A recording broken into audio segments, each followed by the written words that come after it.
नमस्कार मंडळी, तुम्हा सर्वांचं पुन्हा एकदा स्वागत आहे आपल्या यूट्यूब चॅनलवर। तर आजची आपली रेसिपी आहे मस्त असे कोबीचे पराठे। त्यासाठी सगळ्यात आधी मी या ठिकाणी कोबी साफ करून घेतलेली आहे आणि त्याचे मस्त असे मोठे मोठे पीसेस करून घेतलेले आहेत। आता हे पीसेस करून झाल्यावर मी एका पातेलीमध्ये पाणी उकळायला ठेवलं आहे। त्यामध्ये थोडंसं मीठ आणि एक अर्धा चम्मच हळद मी टाकलेली आहे आणि याच्यामध्ये आता मी कट केलेले कोबीचे तुकडे मी टाकून घेत आहे आणि हे सगळं आपल्याला एक साधारण 1 ते 1.5 मिनिट उकळू द्यायचं आहे।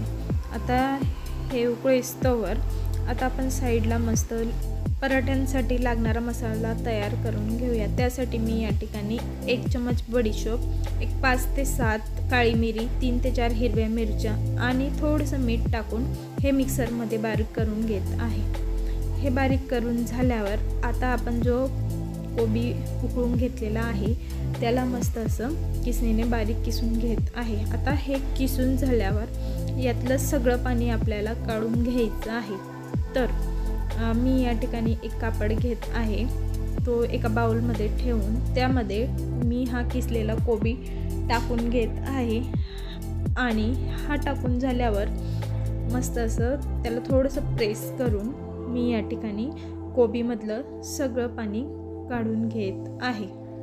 तर या ठिकाणी तुम्ही बघू शकतात की मी सगळं असं कोबीचं पाणी काढून घेत आहे आणि मस्त असं आपल्याला कोरडा म्हणजे कोरडी अशी कोबी करून घ्यायची आहे। आता हे पाणी काढून झाल्यावर हा गोळा मी परत एका बाउलमध्ये काढते आहे आणि आता त्याच्यामध्ये मी आपण जे वाटण तयार करून घेतलेलं आहे ते या ठिकाणी टाकून घेत आहे। त्यानंतर यामध्ये एक मी बारीक चिरलेला कांदा टाकते आहे आणि त्याच्यानंतर एक 1.5 चम्मच लाल तिखट मी या ठिकाणी टाकून घेत आहे।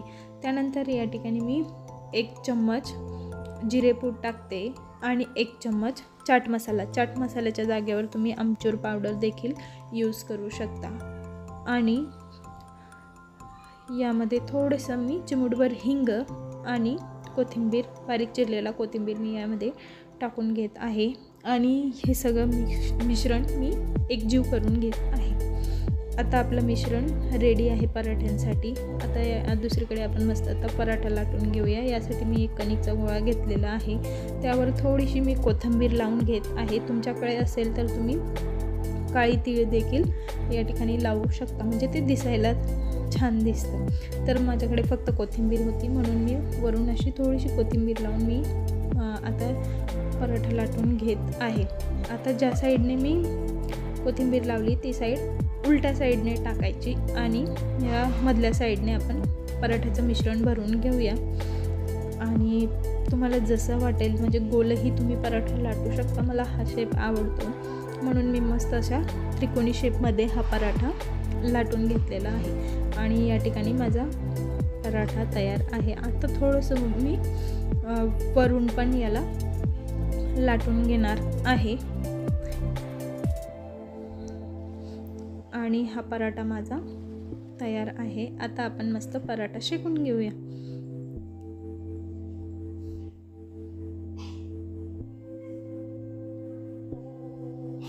पराठा मस्त असा दोघं साईडने शेकून घ्यायचा आहे। त्यानंतर तुम्हाला वाटलं तर तूप किंवा तेल लावून मस्त दोघी साईडने पराठा आपण परत शेकून घेत आहोत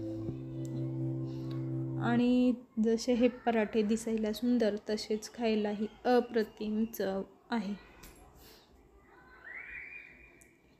आता या ठिकाणी माझा पराठा ऑलमोस्ट शेकून झालेला आहे आणि मंडळी, तुम्हाला पराठाची रेसिपी कशी वाटली कमेंट करून नक्की सांगा। तुम्ही ही रेसिपी एकदा घरी नक्की ट्राय करा आणि आपल्या चॅनलला सबस्क्राईब केलं नसेल तर सबस्क्राईब करा। थँक्यू। पुन्हा भेटू नवीन एका व्हिडिओ